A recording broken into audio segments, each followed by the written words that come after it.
ರಾಜ್ಯ ಕಾಂಗ್ರೆಸ್ನಲ್ಲಿ ಸಿಎಂ ಬದಲಾವಣೆ ಸಂಘರ್ಷ ಜೋರಾಗಿ ನಡೀತಾ ಇದೆ. ಈ ಮಧ್ಯೆ ಮಲ್ಲಿಕಾರ್ಜುನ ಖರ್ಗೆ ಭೇಟಿಯಾಗಿದ್ದಾರೆ ಸಿದ್ದರಾಮಯ್ಯ. ಸಂಜೆ ಬೆಂಗಳೂರಿಗೆ ಬಂದಿರುವ ಡಿಸಿಎಂ ಡಿಕೆ ಶಿವಕುಮಾರ್, ಎಐಸಿಸಿ ಅಧ್ಯಕ್ಷ ಮಲ್ಲಿಕಾರ್ಜುನ ಖರ್ಗೆ ಅವರನ್ನ ಮುಖ್ಯಮಂತ್ರಿಗಳು ಭೇಟಿಯಾಗಿದ್ದಾರೆ. ಸಿಎಂ ಡಿಸಿಎಂ ಸಂಘರ್ಷಕ್ಕೆ ಮಲ್ಲಿಕಾರ್ಜುನ ಖರ್ಗೆ ಮದ್ದೆರೆದ್ರ ಮಲ್ಲಿಕಾರ್ಜುನ ಖರ್ಗೆ ಅವರನ್ನ ಸಿಎಂ ಭೇಟಿಯಾಗಿದ್ದಾರೆ. ಈ ಎಲ್ಲ ಬೆಳವಣಿಗೆಗಳ ಕುರಿತು ಮಲ್ಲಿಕಾರ್ಜುನ ಖರ್ಗೆ ಅವರಿಗೆ ಅವರು ಮಾಹಿತಿಯನ್ನು ಕೊಟ್ಟಿದ್ದಾರೆ.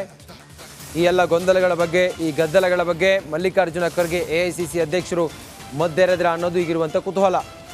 ಮಲ್ಲಿಕಾರ್ಜುನ ಖರ್ಗೆ ಅವರನ್ನು ಮಾನ್ಯ ಮುಖ್ಯಮಂತ್ರಿ ಸಿದ್ದರಾಮಯ್ಯ, ಡಾಕ್ಟರ್ ಜಿ ಪರಮೇಶ್ವರ್ ಸೇರಿದಂತೆ ಕಾಂಗ್ರೆಸ್ನ ನಾಯಕರು ಭೇಟಿಯಾದಂಥ ಸಂದರ್ಭವನ್ನು ಗಮನಿಸ್ತಾ ಇದ್ದೀರಿ.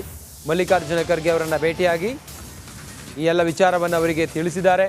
ಮಲ್ಲಿಕಾರ್ಜುನ ಖರ್ಗೆ ಈ ವಿಚಾರ ಏನಿದೆ, ಈ ಗೊಂದಲ ಏನಿದೆಯಲ್ಲ, ಸಿಎಂ ಕುರ್ಚಿ ಗದ್ದಲ, ಅದಕ್ಕೆ ಮದ್ದೆರೆದ್ರ ಅನ್ನೋದು ಏನು ಹೇಳಿದ್ರು ಅನ್ನೋದು ಈಗಿರುವಂಥ ಕುತೂಹಲ.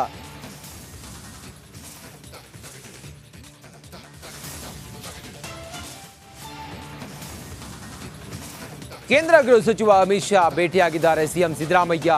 ರಾಜ್ಯಕ್ಕಾಗಬೇಕಾದ ಯೋಜನೆಗಳ ಬಗ್ಗೆ ಸಿಎಂ ಸಿದ್ದರಾಮಯ್ಯ ಮನವಿ ಮಾಡಿದ್ದಾರೆ. ಅಮಿತ್ ಶಾ ಅವ್ರ ಜೊತೆಗೆ ರಾಜ್ಯದ 5 ನಗರಗಳಲ್ಲಿ ಸೇಫ್ ಸಿಟಿ ಯೋಜನೆ ಜಾರಿಗೆ ಒತ್ತಾಯವನ್ನು ಮಾಡಿದ್ದಾರೆ. ಒಂದು ಬೆಂಗಳೂರು, ಮತ್ತೊಂದು ಮೈಸೂರು, ಹಾಗೆ ಹುಬ್ಬಳ್ಳಿ ಧಾರವಾಡ, ಹಾಗೆ ಬೆಳಗಾವಿ, ಹಾಗೆ ಮಂಗಳೂರು. ಈ ಜಿಲ್ಲೆಗಳಿಗೆ ಬೇಕಾದಂತಹ ಪ್ರಮುಖ ಯೋಜನೆಗಳ ಬಗ್ಗೆ, ಯೋಜನೆಗಳ ಜಾರಿಯ ಕುರಿತಾಗಿ ಒತ್ತಾಯವನ್ನು ಮಾಡಿದ್ದಾರೆ ಸಿಎಂ ಸಿದ್ದರಾಮಯ್ಯನವರು. ಕಲಬುರಗಿಗೂ ಕೂಡ ಸೇಫ್ ಸಿಟಿ ಜಾರಿಗೆ ಒತ್ತಾಯವನ್ನು ಮಾಡಿದ್ದಾರೆ. ರಾಜ್ಯದ ಪೊಲೀಸ್ ಬಲವರ್ಧನೆ ಬಗ್ಗೆ ವಿವಿಧ ಪ್ರಸ್ತಾವನೆಗೆ ಮನವಿಯನ್ನು ಮಾಡಿದ್ದಾರೆ. 2 ಬೆಟಾಲಿಯನ್ ಸ್ಥಾಪನೆಗೆ ಅನುಮೋದನೆಯನ್ನು ನೀಡುವಂತೆ ಕೋರಿದ್ದಾರೆ. ಹೆಚ್ಚುವರಿಯಾಗಿ ಬಳ್ಳಾರಿ, ಉತ್ತರ ಕನ್ನಡಕ್ಕೆ ನೀಡುವಂತೆಯೂ ಕೂಡ ಮನವಿ ಮಾಡಿದ್ದಾರೆ ಮಾನ್ಯ ಮುಖ್ಯಮಂತ್ರಿ ಸಿದ್ದರಾಮಯ್ಯ. ಕೇಂದ್ರ ಹೋಮ್ ಮಿನಿಸ್ಟರ್, ಗೃಹ ಸಚಿವ ಅಮಿತ್ ಶಾ ಅವರನ್ನ ಭೇಟಿಯಾಗಿ ಅವರ ಜೊತೆಯಲ್ಲಿ ರಾಜ್ಯಕ್ಕಾಗಬೇಕಾದಂತಹ ಯೋಜನೆಗಳ ಬಗ್ಗೆ ಚರ್ಚೆ ಮಾಡಿದ್ದಾರೆ.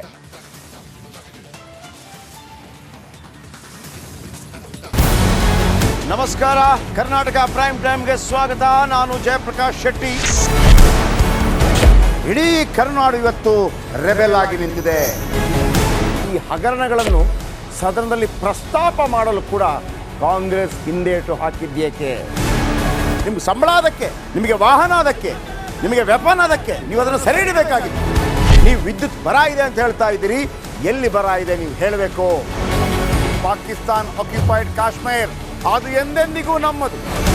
40 ಮೆಷಿನ್ಗಳು ತಂದಿತ್ತು ನೋಟ್ ಎಣಿಸುವುದಕ್ಕೆ, ಅದೇ ಹಾಳಾಯಿತು. ಮಥುರಾದ ಗಲಾಟೆ ಇದೆಯಲ್ಲ, ಅದು ಸ್ಥಳೀಯವಾಗಿ ಕೂತು ಪರಿಹರಿಸಬಹುದಾದಂಥ ಕಾನೂನಿದೆ.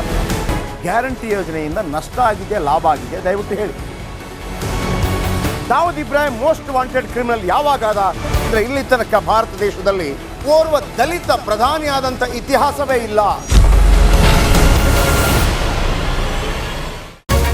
ರಿಪಬ್ಲಿಕ್ ವರ್ಲ್ಡ್ ಆಪ್ ಇದು ಕೇವಲ ಅಪ್ಲಿಕೇಶನ್ ಅಲ್ಲ, ಸಮಗ್ರ ಸುದ್ದಿಗಳ ಸಂಪರ್ಕ ಮಾರ್ಗಕ್ಕೆ ಕ್ರಾಂತಿಕಾರಿ ಬದಲಾವಣೆ.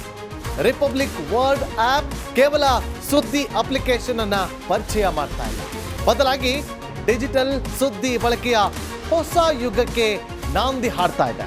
ಇದೊಂದು ಬ್ರೇಕಿಂಗ್ ನ್ಯೂಸ್, ಪ್ರಭಾವಶಾಲಿ ಕಾರ್ಯಕ್ರಮಗಳಿಗೆ ಗಟ್ಟಿಯಾದ ವೇದಿಕೆ. ರಿಪಬ್ಲಿಕ್ ವರ್ಲ್ಡ್ ಅಪ್ಲಿಕೇಶನ್ ಈಗ ಲೈವ್ ಆಗಿದೆ.